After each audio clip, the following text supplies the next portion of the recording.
You're now listening to TSC Rapid Fire on the PRO Media Network. What's up, sports world? It's Big Q from the Sports Coma chiming in for this version of TSC Rapid Fire. And in TSC Rapid Fire, today we'll be covering the last 3 days of training camp for the New Orleans Saints. We'll recap those days and break them down. And that's pretty much what our content going to be dealing with for this particular TSC. And on the line, we have DC ready to go at it on these 3 days. DC, what's going on, my friend? Trying to get the people the news. That's right. Well, let the people have it, man. We're going into day 7 of training camp. You had a couple of people not there. You had Cameron Moore out with a hamstring, Cameron Tom out with chest. Brandon Coleman didn't show up. Shane Vereen was missing. Benjamin Watson also missing. And Marcus Davenport is missing. But Michael Coma, he returns from a neck injury. Of course, the practice was inside because the fields were wet from the day before when the defense showed out. I wouldn't say shut the offensive down, but they were pretty dominant. So moving inside to that practice, you had your regulars kind of rotating out and playing with some different alignments. You saw a lot of the 3 safety sets. Of course, that's going to be Von Bell, Kurt Coleman, and Marcus Williams. The defensive tackle position was shifted around with Sheldon Rankins, David Oyemana, Tyler Davison, and Tyler Stallworth. David Oyemana has been getting a lot of the number 1 reps. Very interesting factor. You also got a good little competition going on a short while between Taysom Hill and J.T. Barrett. They both connected on a back-to-back deep throws. Hill dropped a deep pass into Kirkwood, both on the sideline, both of these passes, and then when J.T. Barrett came in and he did the same thing with newly acquired receiver Brandon Tate. The defense, of course, has been looking good all training camp. We had a series where the first 4 plays, the defense basically was giving Drew Brees headaches.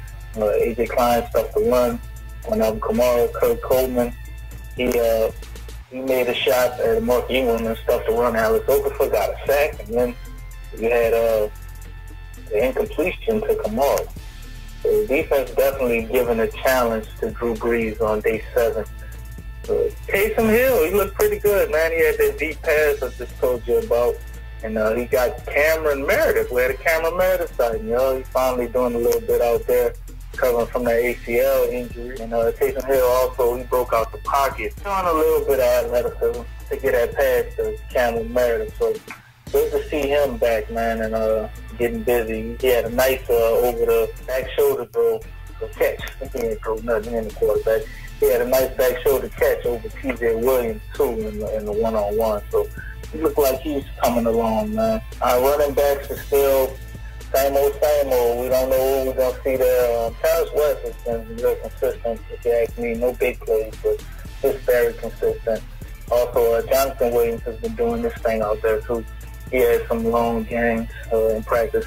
Trey Edmonds had one long run as well. And you got punt return duties. Tate worked on all the kick returns. And Lewis, Kamara, both Scott, Josh Huff also got a little bit of work. So we're still trying to figure out how that recipe's going. But Tate is a seasoned veteran, so I don't know, he might be hanging around. On day 8 of training camp, we had a lot of work being done in the red zone. And of course, you had some people still missing. Same usual suspects from day 7 also didn't show up. Marcus Davenport, Shane Vereen, Cameron Moore, Brandon Coleman, Cameron Tom, and Benjamin Watson. Now, it's funny how their names are spelled different, but it's pretty much the same. Cameron Moore, Cameron Tom. Okay. So they went back to outside. Of course, a lot of red zone work was done this day. The offense kind of, I guess, they were a little upset. So they came back with a vengeance, man. They tried to do their thing, scored a few touchdowns. You had a lot of chippiness going back and forth, man. Arthur Millette, he's having a good training camp. He got an interception on J.T. Barrett. And Arthur Millette has been doing real well in the one-on-one, so not just today, but the whole training camp. And he also broke up a pass for Michael Floyd, newly acquired receiver, old Atlanta Cardinal back in the day when he was worth something. Michael Thomas out there doing his thing, probably made the biggest play of the day. He's always making plays. He was in the red zone. He caught a fade touchdown over Marshawn Lattimore, man. So Michael Thomas back out there doing work. Marshawn Lattimore has been, he's been getting the business a lot in training camp. But hey, he was getting the business a lot last year in training camp too. It's about what he's doing on Sundays. Jay Bromley's trying to make a name for himself. He tipped a pass that A.J. Klein wound up intercepting. So Jay Bromley, who wasn't in that defensive rotation on day 7, guess he felt some type of way. He went out and done his thing today, got an interception. And Boston Scott, pretty much all over the field, man. Boston Scott is catching passes. He caught 4 of them. He scored a touchdown.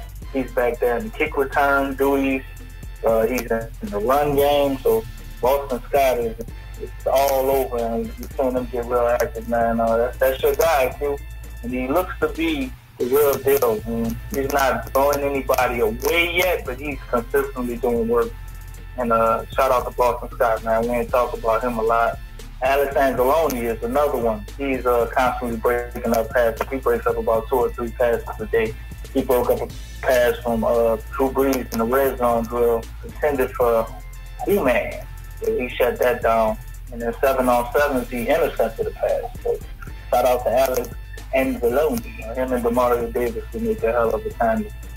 And of course, wouldn't be training camp if we ain't had somebody got into a fight. Trevor Darling and Mitchell Lowen, they got into it. They had some words. I don't think Trevor Darling saw Mitchell Lowen pick that truck up to save that guy.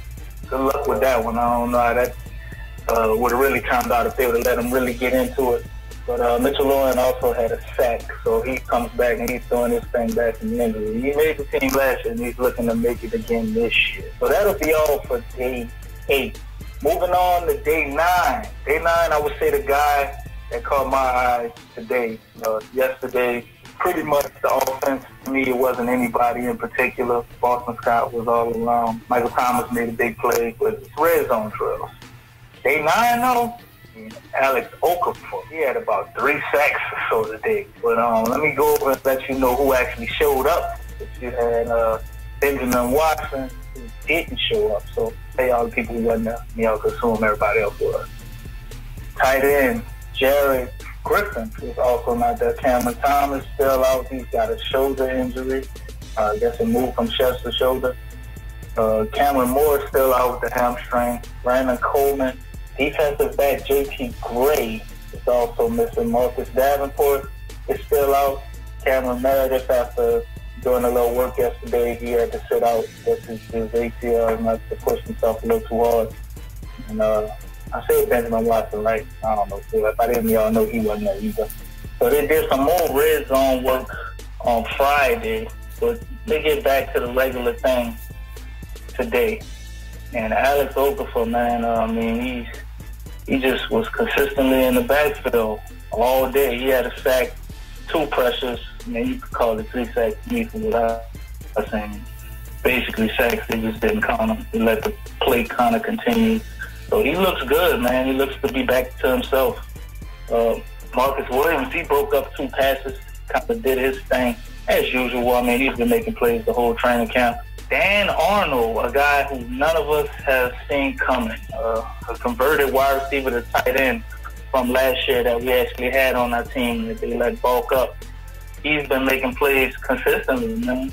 He had a touchdown, and he scored. No, he had 2 touchdowns. So Dan Arnold is out there making plays, man. So this might be our second tight end. I don't know. Maybe he might push Benjamin Watson. You know. But you had some problems today in the kicking game. I know y'all don't want to hear that. Will Lutz missed 5 of his kicks attempts. I don't know what's going on there, but Taysom Hill was the holder. Thomas Morstead usually holds for Will Lutz, so maybe it was something going on with Taysom Hill trying to get that down. Andrews Pete finally showing up. He did his thing, winning a lot of one-on-ones. Andrews Pete was winning over David Oyemata, and Larry Wolford and Sheldon Rankins were going at it, and Larry Wolford got the best of that. So our D-tackles got to step it up in the one-on-one. Jay Bromley did his thing against Will Clapp, but he's messing with a rookie, man. So I don't know how much credit I won't give him. He's a seasoned vet. He's supposed to handle him. Taylor Stallworth was doing his thing today. He had some good reps out there. And Trey Hendrickson has been coming in doing his thing against Rick Leonard. So the second-year vet trying to school the first-year rookie. Terrence West is not making a good case for himself today. He fumbled some passes, man. Yeah, he fumbled some passes. That don't make a lot of sense. But Alexander Deloney was back doing this thing, knocking down passes left and right. Mitchell Lewin got another sack, and Taysom Hill was scrambling all over the place. He did a little scrambling yesterday too, man. Taysom Hill is looking to show that athleticism, and that's good. Deion Yelder was back in the H-back spot, so I don't know if that's what we're going to see in that, but they finally giving him some reps. Dan Arnold is stealing a lot of them. No, the other thing I pretty much noticed today, man, you had some of those messed up snaps in the shotgun with our centers, man. Larebus has been messing up a lot at our backup center for me. If Unger goes down, we're in trouble, but that'll probably be pretty much the case no matter who they put there. And they also had a new guy that we got. What's his name, Q, from Green Bay? His name is Don Barkley. Don Barkley, he messed up some snaps too. For whatever reason, it just seems to be the hardest thing to get a football to the quarterback in shotgun for whatever reason. But that basically wrap up all our training camp news. Pretty much what's shaking and what's not shaking.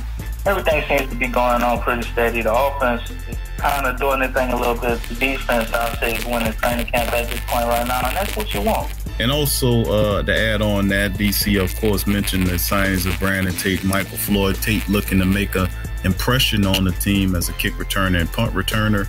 Michael Floyd possibly trying to make an impression, adding some depth at the wide receiver position. But Tate might be the guy you want to keep an eye out as well in this situation. And of course, DC mentioned offensive lineman Don Barkley, who was added on the Saints roster a couple of days ago. He's a 7th-round vet who was signed by the Green Bay Packers back in 2012 as an undrafted free agent, and he's been with Green Bay for multiple years. Then last year with Detroit. Obviously, the Saints looking to add some more depth there and see what the guy can do. A lot of training camp battles.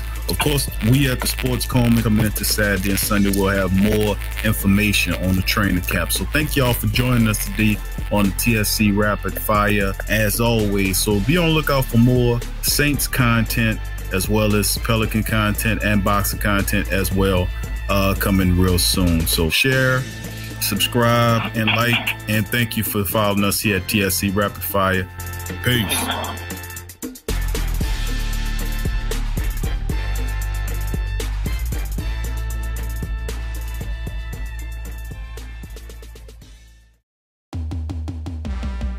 What's up, sports world?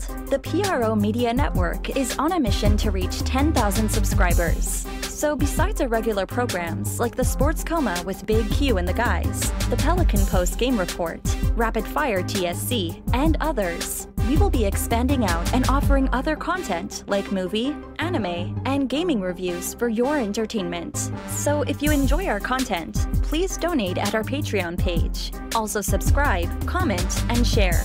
And help the PRO Media Network reach 10,000 subs. Peace.